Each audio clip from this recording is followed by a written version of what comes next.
더 나가서 그러면 성령으로 침례를 받는다고 예수님은 이렇게 표현했는데, 오순절 날에 드디어 열흘 몇 날이 못 되어서 하겠는데 오순절에 성령이 침례를 받았죠. 그때 어떤 표현이 나오냐면, 오순절에 그래서 2장 1절에 쭉 보면, 오순절날에 이미 이름에 그날이 다 같이 한 곳에 모였더니 호련히 하늘로부터 급하고 강한 바람 같은 소리가 있어 그들이 앉은 온 집에 가득하며, 마치 불의 혀처럼 갈라지는 것들이 그들에게 보여 각 사람 위에 하나씩 임하여 있더니, 그들이 다 성령의 충만함을 받고 성령의 말하게 하심을 따라 다른 방언으로 말하기를 시작하리라. 이렇게 말해요. 그렇습니다. 이렇게 다른 방언으로 말하기 시작하는 거죠. 이렇게 이 성령의 침례를 받은 상태를 어떻게 표현했냐면, 2장 4절에 보면 그들이 다 성령의 충만함을 받고 이렇게 표현했습니다. 성령의 침례를 받은 상태입니다. 성령의 충만함을 받고 라고 이런 표현을 쓰고 있다. 여기서 성령의 충만함을 받고라는 표현을 보게 되면, 헬라나 영어 성경을 다 보게 되면 대부분이 수동형으로 되었다는 것입니다. 능동형이 아닙니다. 수동형으로 충만함을 받고가 수동형이에요. 그러니까 침례를 받는 것은 스스로 능동적으로 침례를 받으면 어떻게 될까요? 다이빙이죠. 능동적으로 침례받으면 다이빙이지만 수동적으로 침례를 받는 겁니다.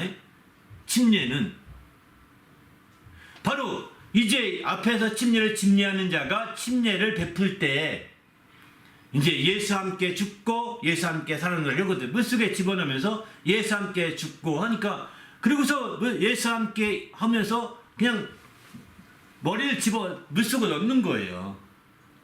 그 깊은 물에서는 이렇게 서 있다가 무릎을 굽혀서 누우라고 그렇게 얘기하지만, 좁은 깊은 물이 아니라 좁은 그 작은 물이 있을 때는 그저 머리만 이렇게 눕게 합니다. 몸은 다 안 들어가도 머리는 들어가야 됩니다. 욕조에서도 침례를 받는 경우가 있는데, 바로 이제 누워서 다리는 욕조가 좁으니까 다리는 나오겠죠. 물 밖으로. 무릎이나 그러나 머리는 물속에 집어넣습니다. 왜 그럴까요? 바로 숨이 끊어지는 걸 나타내는 겁니다. 숨이 끊어지는 겁니다. 일시적으로 숨이 이 물 때문에 차단되어서 완전히 끊어지고, 내가 하는 거, 숨을 쉬면서 살아있는 모든 것이 다 이제 물속에 잠기게 하는 것이죠. 그래서 사실은 욕조에서 침례해 주는 것은 바람직하지는 않은 것 같아요. 왜? 다리는 나왔고, 또 무릎도 나와 있는데, 그만큼 막 철철 넘치게 침례해 주신 욕조가 없잖아요. 머리만 넣게 만드는 거죠. 그러니까 그렇게만 주면 이제 합당하지 않은 것 같아요. 그래서 어쨌든 그러나 할 수만 있다면 전신이 다 물에 막 잠기게 해야 되는 거죠. 전신. 그래서 이 침례는 수동적으로 받는 겁니다. 능동적으로 나 침례 받을 거야 하고 땡 들어가면 누가 침례를 권하요? 목사가 자기를 침례주게 스스로 내가 예수의 이름으로 침례를 주노라, 예수와 함께 죽고 땡 됐다가 땅 올라오면서 예수와 함께 살았노라, 이렇게 할까요? 목사도 처음 침례할 때는 목사 되기 전에 침례받거든요. 그렇기 때문에 이제 자기 스스로 능동적으로 침례받는 게 아닙니다. 수동형이죠. 수동형. 침례를, 그래서 성령의 침례라는 표현 때문에 성령의 충만함을 받고라는 표현을 쓸 때는 다 수동형으로 쓴다는 거죠.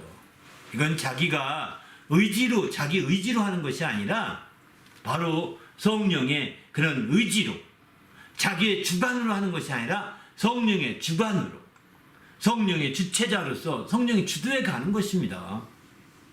그래서 그 성령이 완전히 그 충만한 상태로 완전히 성령에 잠긴 상태가 되는 거죠. 이런 상태가 되니까 이제 어떻게 될까요? 마침내 성령의 영향력을 그대로 받을 수밖에 없는 거죠. 성령의 영향력이 그대로 자기에게 발휘되어서 이제 성령이 이끄는 대로, 성령이 이끄시는 대로 행동할 수밖에 없는 겁니다.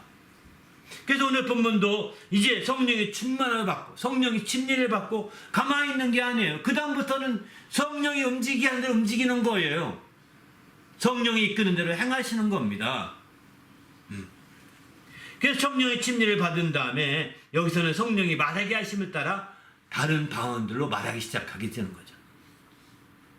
다른 방언들로 말하기 시작하는 겁니다.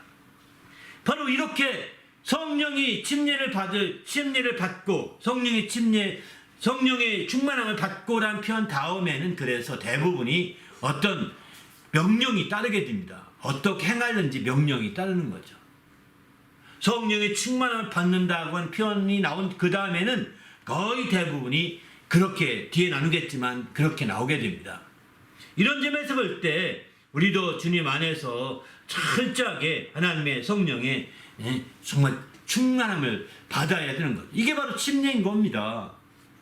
성령의 침례를 받아서 이렇게 드디어는 움직이게 되는 거죠. 우리도 주님 앞에서 이제 성령이 정말 침례 받은 자들은 성령이 참으로 그에게 맡기고 그에게 나가야 되는 거죠. 저는 사실 수영을 잘 못합니다.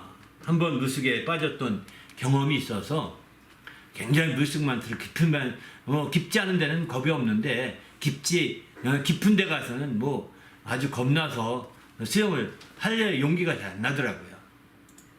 그런데 왜 이러냐면 물을 이용할 수 있어야 되거든요. 내가 지금 내 전면이 다 물인데 동서남북이 다 물이잖아요. 좀 깊은 물은 아래 위까지 다 물이잖아요. 네? 그러면 철저히 이제 그 물을 이용해야 되는 거거든요. 마치 성령 침례받은 사람은 이 성령의 아래 위 모든 동서남북 다 물이 성령이란 말이에요.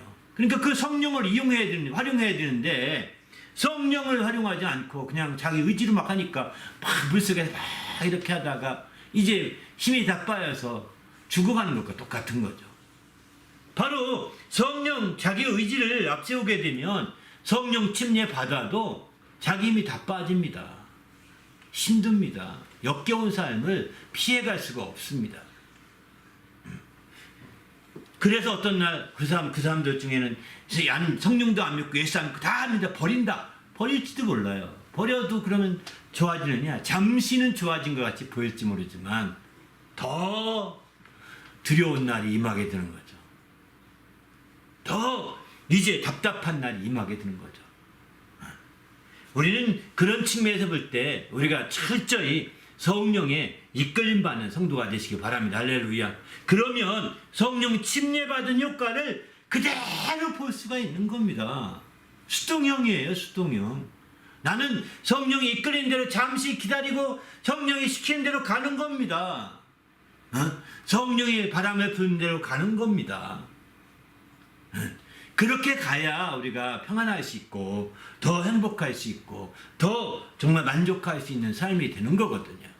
그러나 우리가 그렇지 못하고 성령의 충만함을 받았다고 함에도 불구하고 성령의 침례로 완전히 성령 속에 잠겨 있는데 이제 이렇게 되니 안타까운 거죠. 우리도 주님 안에서 성령의 충만함을 받을 때 이렇게 성령으로 더욱더 충만하게 우리 하나님을 기쁘시게 하는 성도가 되시길 바랍니다. 할렐루야. 성령의 인도를 받으시길 바랍니다. 그러시면 이제 그 물을 이용해서 수영하듯이 바로 힘이 안 들면서 또 힘들면 이렇게 뒤를 등물을 해서 잠시 떠서 쉬었다가 또 힘이 생기면 또 수영하고 이렇게 갈 수 있지 않겠습니까?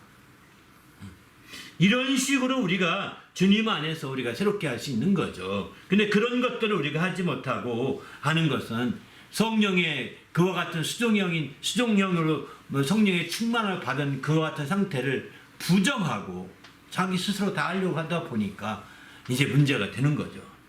우리도 주님 안에서 이런 문제가 없기를 예수님의 이름으로 축원합니다. 할렐루야.